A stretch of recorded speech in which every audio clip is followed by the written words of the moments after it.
ไดสละดีใจบ่ดีใจดีใจเนาะที่มีบ่าวไทยมาเป็นกำลังใจให้เนาะแม่เป็นได้อายเพิ่นน่ะรออยู่บ่รอถ้าสเปคของเจ้าน่ะโอเคอยู่บ่แบบนี้โอเคเพิ่นสิบ่กลับไทยมื้อนี้ไอ้เพิ่นสินอนอยู่นี่ได้บ่นอนได้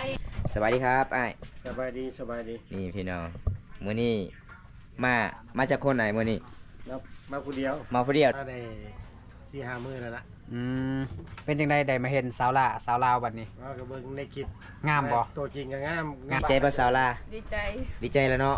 มีไอ้เพิ่นมาจากทางไทยเนาะโดยใครว่าอายุสำนี้รับได้บ่ทำได้บ่รับได้บ่ขับได้รับได้เนาะเพราะว่าฮักคนที่อายุสูงๆมันจะฮักเดียวจะเดียวเนาะแม่สาวลาก็สิเขินนิดนึงเนาะสาวลาเนาะ เป็นจังได๋รอบ่รอตัวได้จะมากินกว่ากันนี่มันแซ่บกว่าบ่อันนี้คนไทยอันนี้คนลาวอายุเพิ่นหลายก็ได้อยู่บ่ได้รับได้เนาะขับจริง ได้ ใจได้มีความจริงใจแต่ว่าเซาลามากเหม็นเอามือได้บ่เอามือ ไม่ ได้ ได้ บ่ เลย มือได้เนาะเป็น FC สาวล่าบ่ เดี๋ยวเดือนหน้ามาขอเลยถ้ามาเป็นลูกเคยพ่อเจ้าแม่เจ้าน่ะได้อยู่บ่สละ ได้อยู่บ่ซะล่ะ ได้ ไป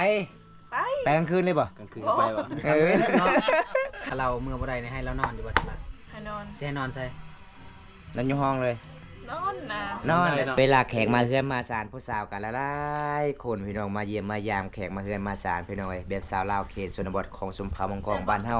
แบบนี้ล่ะพี่น้อง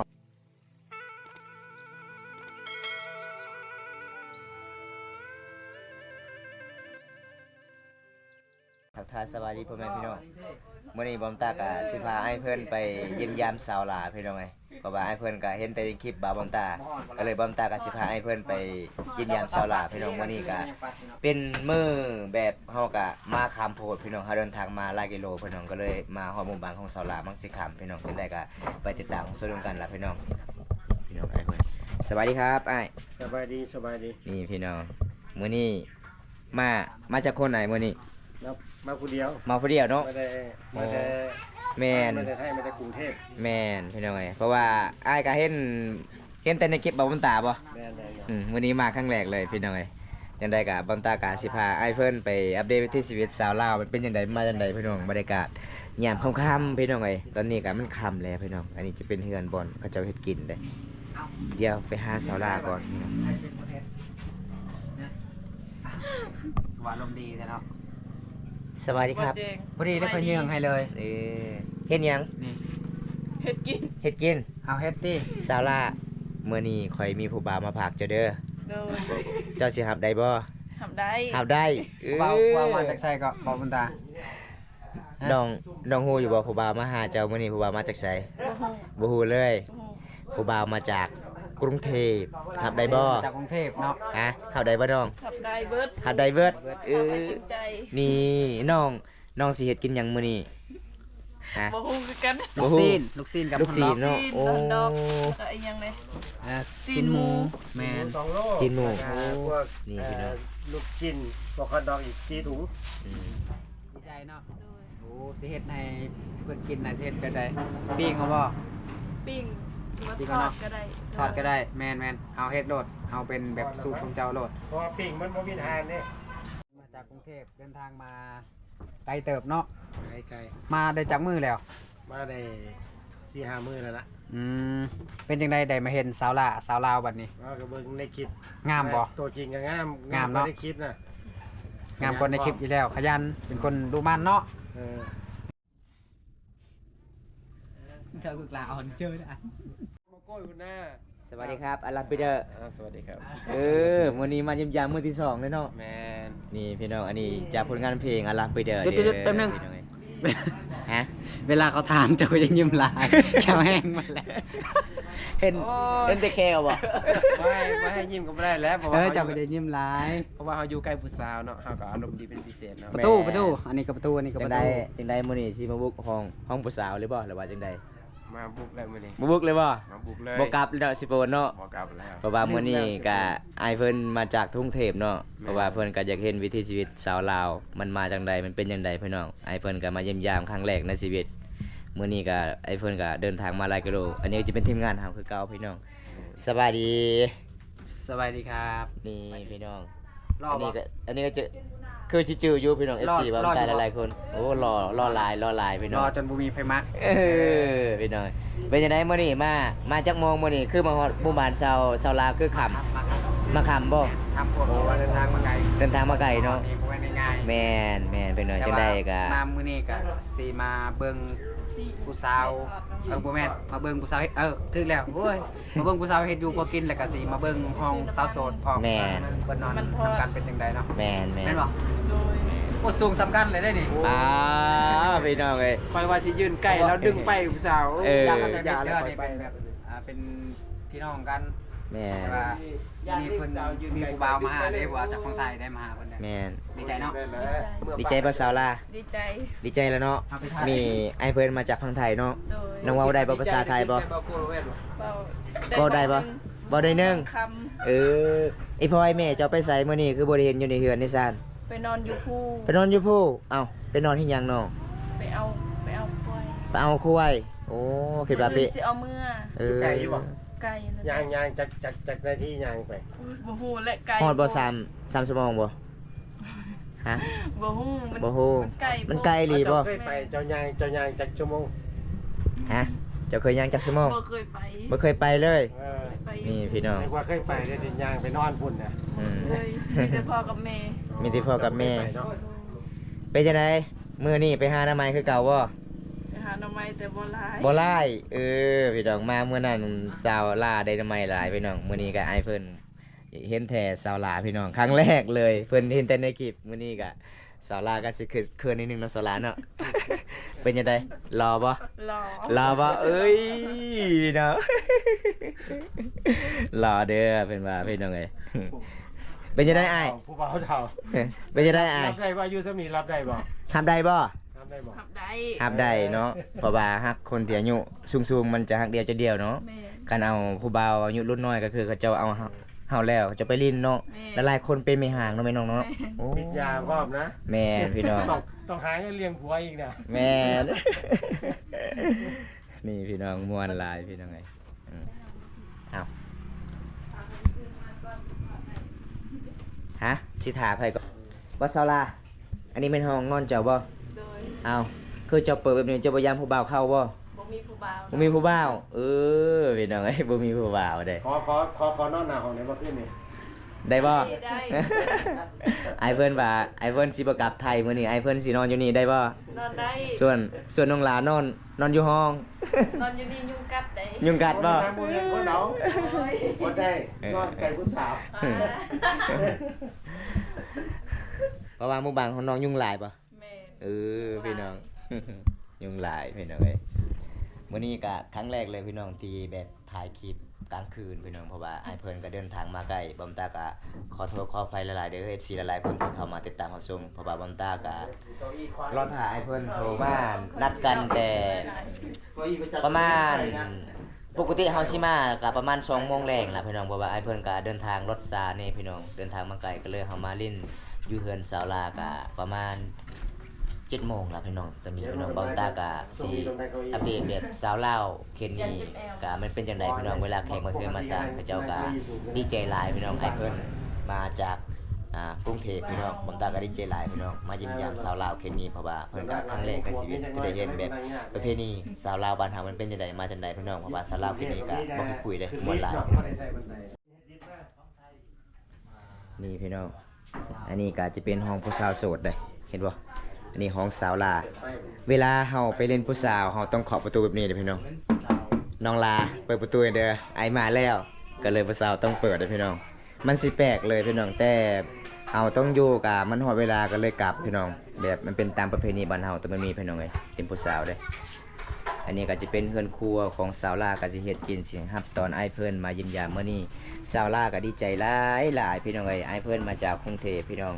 มื้อนี้ก็ไอเพิ่นก็มีของมาฝากก็หลายๆเลยพี่น้องมีหลายแนวเลยมันสิเป็นอาหารแบบบ้านเฮาก็บ่เคยได้กินเด้พี่น้องไอเพิ่นซื้อมามีศีลหมูพี่น้องแล้วก็มีอาหารหลากหลายเลยพี่น้องเฮาก็บ่เคยได้กินอาหารในเมืองแบบเฮาเคชนบทก็เคยกินแต่หน่อไม้อาหารแบบบ้านๆของชนเผ่าบรูบ้านเฮาพี่น้องเอ้ย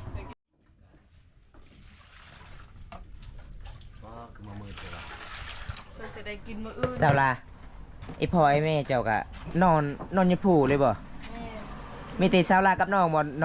อนอยู่เฮือน กับหมู่ กับหมู่โอ้มันมีผู้สาวอีกไปนอนนํกันอีกจังหน่อยนี่ แม่น มันมีโอ้นอนนํกัน4คนเนาะผู้สาวเนาะพี่น้องเอ้ยผู้สาวนอนนํกัน4คนในเฮือนของสาวลา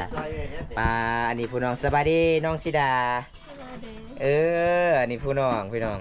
เบิ่งทางใดก็จะเป็นคือน้องลาได้บัดสุดท้ายอันนี้จะเป็นสื่อสีดาพี่น้องอันนี้ก็คือน้องลาพี่น้องเอ้ยสองไอ้น้องพี่น้อง ทอด สบายดีเศร้าละ สบายดี ว่ากลางคืนเบิ่งกลางคืนนี่งามเนาะ เปลี่ยนสี เปลี่ยนสีบ่ เปลี่ยนสี บ่ได้เปลี่ยนสีงามกว่าเก่า น้องลาเมื่อนี้ข่อยมีผู้บ่าวมาพากเพิ่นว่าเพิ่นเอามัดซองไอ้พอจะว่าวแล้วมื้อนั้นขาดอง28ล้านแม่นแท้บ่ อันนี้แม่นเครื่องเอาไว้ใส่ บ่ฮู้บ่นำไม่พอจะบ่ โดย เออ นี่ มาได้ใส่ น้องๆจำมันละ ฮะ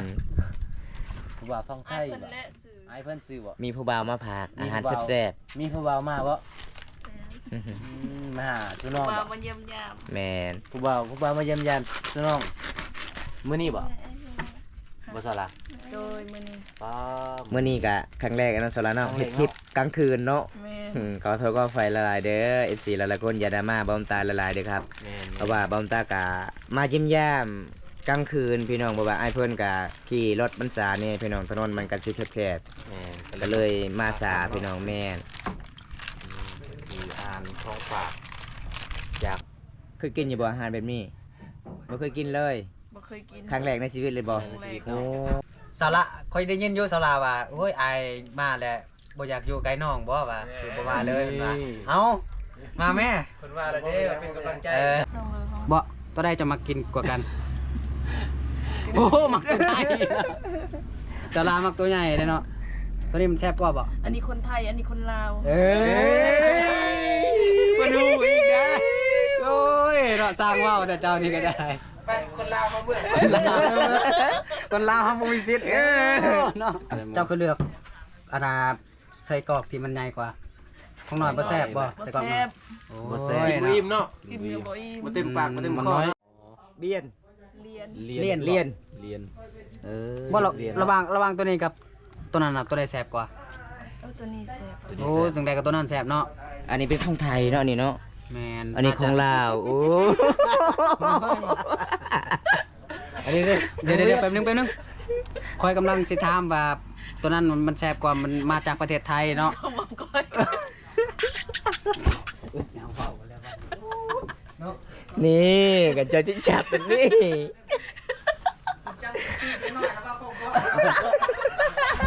ชีวิตไรนี่เสาลา ยังหนักประมาณให้ดอก สีนึงเอาบ่ นึ่ง โอ้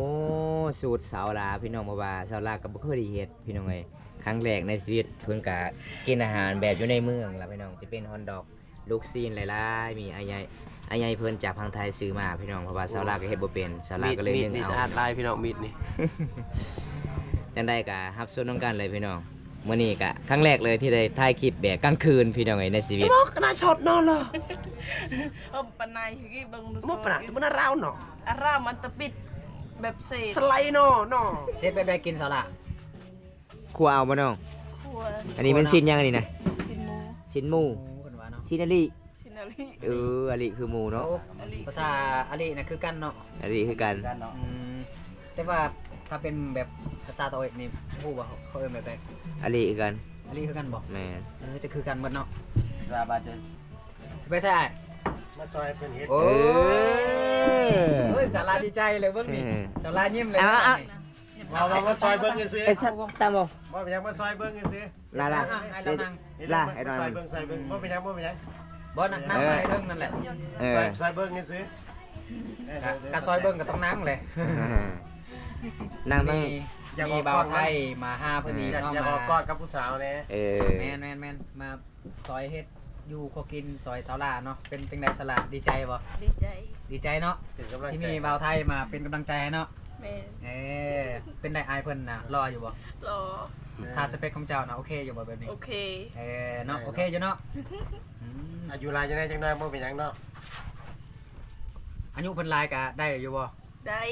ทำได้เนาะ ขับ จริง ได้ ใจได้มีความจริงใจนะ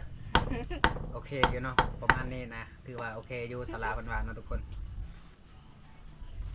สิบ่ให้อายเพิ่นซอยนะ น้ำเรื่องน่ะไปไม่แต่เละไม่เตะไม่แต่จังหวัดเราอายเตะ อืม อย่างคือบอกภาษาอังกฤษข่อยฟังบ่รู้เรื่อง เหี้ย แต่ยังบอกภาษาอังกฤษ ทักทาย ไปสบายดีอายเป็น สลา ไม่แต่จังหวัดอีหยังเนาะอายเออ สิให้สาวลาทักทายกัน อ่า ถามอ้ายว่ามาจากไสมาจากไส ไม่ นะ อุ้ยมา ต้องถามก่อน ตามก่อน เป็นคน คอนเทนต์เนาะ เป็นคนกาฬสินธุ์เป็นคนลาวอีสานนี่แหละแต่ว่าไปเฮ็ดงานอยู่กรุงเทพ ให้ทำความรู้จักกันนะ สาวลาก็บ่ถามเลยเนาะ เป็นยังไงสา เพิ่น รา บ่ได้สนใจเฮานะเพิ่นเลยบ่อยากถาม เออเห็นบ่ แม่นบ่สาวลา แม่นบ่ แม่นบ่ กลับก็ได้บัดนี้ นี่บ่ได้กินข้าวเลยบัดนี้ อายเพิ่นก็สิน้อยใจแน่เนาะ ถ้า น้อยใจ ถ้า ว่า สน หิว ใจ แล้ว อ้าย เขา เพิ่น แล้ว ก็ เครียด ต้องได้เว้ากับอ้ายเพิ่นติ เออ เครียดบ่ เรา หิว ทัก เขา ทาย แบ แบบ บ เออ ทำความรู้จักกัน นี้เป็นนั่งกินเหล้าขาวนะเครียดเนาะ เจ้าก็มีที่ให้เราซอยเฮ็ดนั่นเฮ็ดนี่นะ เห็นไปได้สามีเจ็ดเลย ซอยกำลังใจ มีด ดี๋ยว เนี่ยเบิดแล้วมีดนะ เดี๋ยวมาเทนาเดี๋ยวเฮาสิเอาเครื่องครัวมาเฮ็ดให้กิน บ่ แล้วเดี๋ยวเฮาสิเฮ็ดเองเลย มีดเบิดแล้วมีดนี่ยังอ มี ยู่ บ่ บ่ ครบ มิน จะ บ่ค ไป ม อยู่ไซ บ่เป็นหยังเอาเพิ่นเดียวก็แล้วเดี๋ยวมันอยู่ไกลกันมันสิฟันมือกัน ซอยให้กำลังใจซื่อๆหน่อยเนาะ เดี๋ยวแบบว่าเขียงมันน้อยจะไปเฮ็ดได้ โอ้แม่นนั่งรถ เป็นยังได้อาย อยู่ งามบ่สาวลาสาวลางามบ่ งามกว่าในคลิปแล้ว อ๋อ อยู่ลาวอยู่เขตชนบทนี่ เบิ่งทุกคลิ บ่ ป ได้ เลย มี นะ เก้าอี้ให้นั่งเด้อ เป็น FC สาวล่ะ โดยถ้าว่าสาวลามากแม่นเอามือได้บ่เอามื ไม่ อ ไกล ได้ เลย บ่มือได้เนาะ เป็น FC ซาวล่าบ่ เดี๋ยวเดือนหน้ามาขอเลย เออตอนนี้เป็นMC ก่อนเนาะเออมันมาตอนหน้าก็มาคอเลย ไม่รู้เคยได้บ่ ไปอยู่คนบ่ได้เฮ็ดหยังอยู่บ้านได้ซื้อ อืม บ่ได้เฮ็ดงาน โอ้ยมานั่ง เดี๋ยวส่งเงินมาให้พ่อแม่อีกเดือนละ2 ล้าน ถ้ามาเป็นลูกเคยพ่อเจ้าแม่เจ้าน่ะได้อยู่บ่ซะล่ะ ได้อยู่บ่สาวลา ได้ ได้ เอ้ย ยันเรา เนาะ บ่ขับบ่ได้นะคอยจน โอ้ย เอ้าเป็นจังได้บาด ครับ นี้ ได้ครับได้ ห้ามได้เนาะ ระวังเด้อมีสิถึงมือเด้อ บ่มีไผมักไปบ่ อืม มีฟันมือเดี๋ยวเดี๋ยวไปปัวอยู่เมืองไทยเหมือน พอ กัน เออ อายเพิ่นก็เป็นหมออยู่เด้ปัวหัวใจก็ได้แม่นบ่ แม่ปัวได้ทุกอย่าง หัวใจปัวบ่ได้ตั้งแต่หัวใจเจ้าของยังปัวบ่ได้เลย แล้วที่หนึ่งไว้น่ะแม่นหยังสละฮอนด็อกบ่ หนึ่งลูกชิ้นกับฮอทดอก ซีน ชิ้นฮอทดอก ลูกซีนฮอนด็ อั อน ก นั้นอันนี้จะเฮ็ดหยังจะกลัวจะ กลัวเอาเนาะ จังได๋ เอา ครัวเอาบ่บ่แซ่บก็แซ่บเวลาเฮากินกับผู้สาวน้อยเนาะ สาวจังได้กระแสมึงเขา แม่น จักมื้อใดสิไปหาสาวลาว่าสิเก่งน้องใหม่เป็นเพิ่นว่าแซ่บหลายมื้อหน้าก็เด้อสาวลาเด้อ โดย โอ้ ไปสิกินลองเบิ่งฝีมือเจ้า ข่อยก็จะกินคือกันแต่แกงหน่อไม้นี่อยากลองเบิ่งมันเป็นอาหารบ้านๆที่ แม่ บ่เคยกิน กินตลอดแต่ว่าเฮากินตลอดก็ยังแซ่บได้ แม่ มาก กิน ไป บ่ กว่านะ จะ บ่ บ่ เคยกินอยู่บ้านก็ ไป เคย หา กิน ผลไม้กับข่อยนี่ อืม ไป ไป ไปกลางคืนเลยบ่ กลางคืนก็ไปบ่ เออ เนาะให้ไปกลางคืนเนาะ ไปหากลางคืนไปหาหยังกลางคืนไปหาเครียดกบบ่ ไปหาเขียด น่าเกลียด เออไปหน่อย โอ้มื้อหน้าน่ะพาไปหาในเรื่องหน่อไม้นะได้เนาะ ได้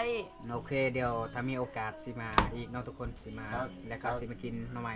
ที่ประเทศ สาวลายอยากไปเที่ยวกรุงเทพบ่ อยากไปบ่ ไป อยากไปบ่ บ่เคยไป อยากไปบ่เพิ่นถาม อยากไปเที่ยว อยาก ก ไป รุง เที่ เท ยว พ บ่ บ่อยากไปเที่ยวทะเลบ่ อยากไปบ่ประเทศไทย ถ้ามีโอกาส อยากไป อยาก เนาะ ไป อยากไปน้องขี่รถใดบ่ คันอยากไปก็เกาแฟนคนไทยเนาะ แม่นแม่น ถ้าอยาก มี ไป ไผมักเด้คนไทยเด้ จังแล้ว จะถามอายเพิ่นดูว่าอายเพิ่นมักเจ้าหรือว่าบ่มักเจ้าเว้าแบบนี้เนาะโอ้บ่ได้ถามคนที่อยู่ข้างๆเลยเนาะ อ้ายมีใจให้น้องจักเปอร์เซ็นต์วะ ลองถามแล้วเบิ่งดู ลองถามมึงดู เจ้าก็ตัดสินใจไว้ เล่ โพ เต้ ด เกี่ เก่ ยว ง กับ ใจ ปุ๊บ เล่า นี่ มาพอกันมื้อแรกมันปุ๊บปั๊บมันบ่ดี แม่น คบกันเป็นอ้ายเป็นน้องกันก่อน บ่ แล้วเรียนรู้กันเนาะ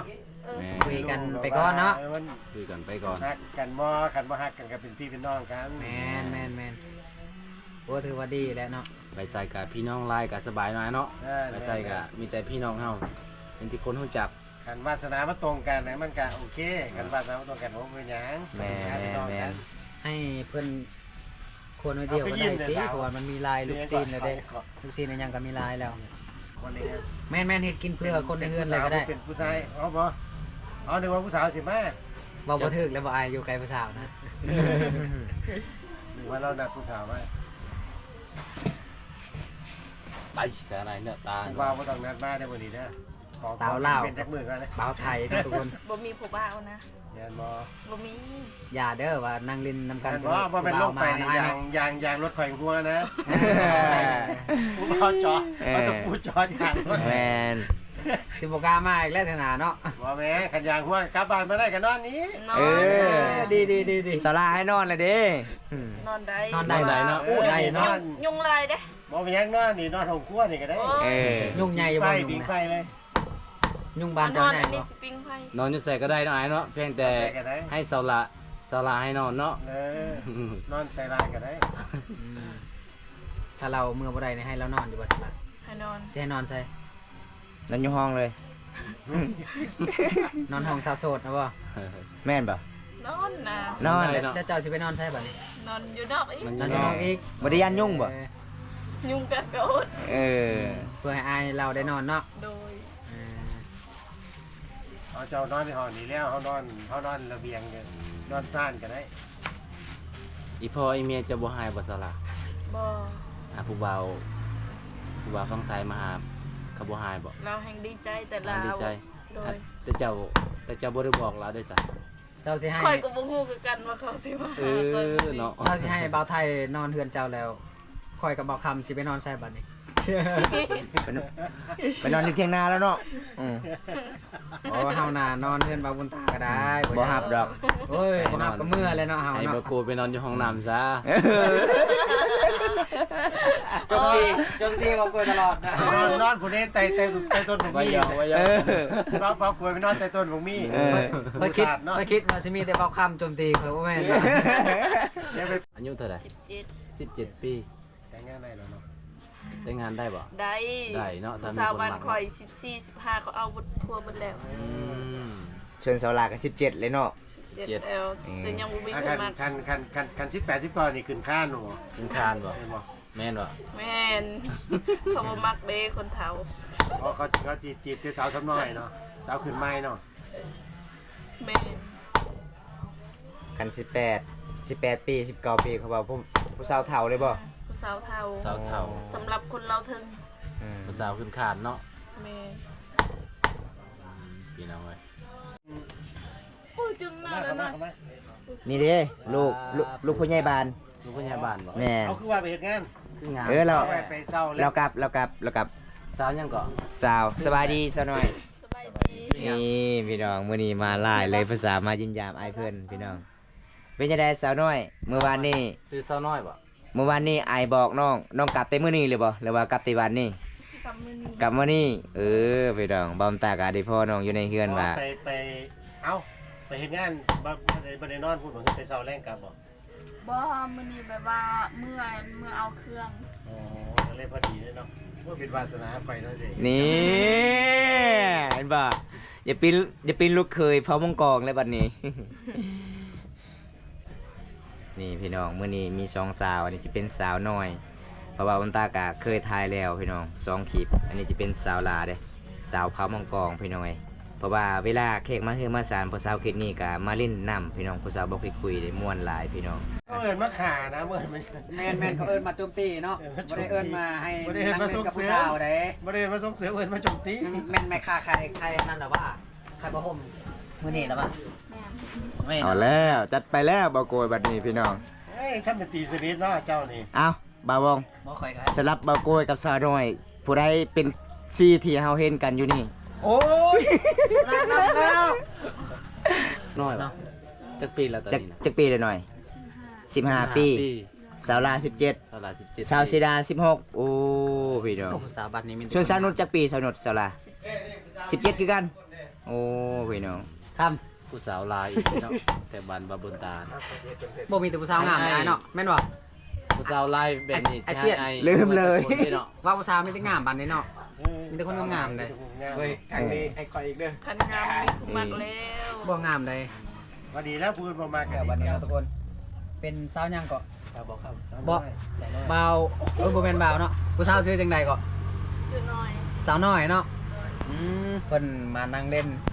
ในเขตชนบท สาวน้อยโซดอยู่บ่ตอนนี้ สาวหลาเนาะ ไปเลยว่าบ้าพี่น้องเอ้ยโซดจักเปอร์เซ็นต์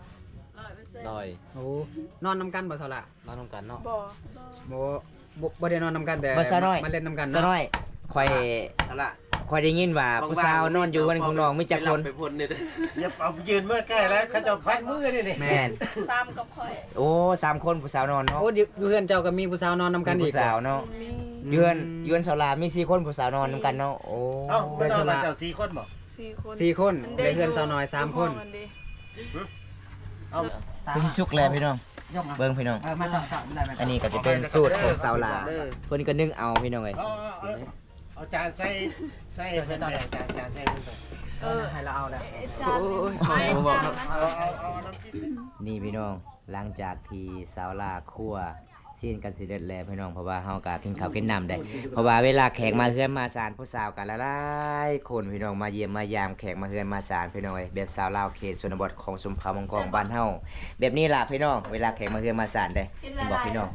ม่วนหลายพี่น้องสาวเขตหมู่บ้านเฮาก็บ่คุยพี่น้องเห็นบ่อันนี้เฮาก็กินข้าวกินน้ำล่ะพี่น้องจะได้ก็กินข้าวนํกันเด้อพี่น้องเด้อมาเด้อพี่น้องกินข้าวนํกันพี่น้องเอ้ยมื้อนี้ก็ครั้งแรกที่ได้ถ่ายคลิปแบบมืดๆกลางคืนล่ะพี่น้องเอ้ยจะจวดพี่น้องอาหารก็คือเป็นเวลาพี่น้องอาหารแบบเฮาซีนคั่วซีนแบบบ้านๆพี่น้องก็คืออาหารของชมเผ่าบรูบ้านเฮาแบบนี้ล่ะพี่น้องบ่มีผักมีหยังเลยพี่น้องเอ้ย พี่ดำหรือว่าเกี่ยว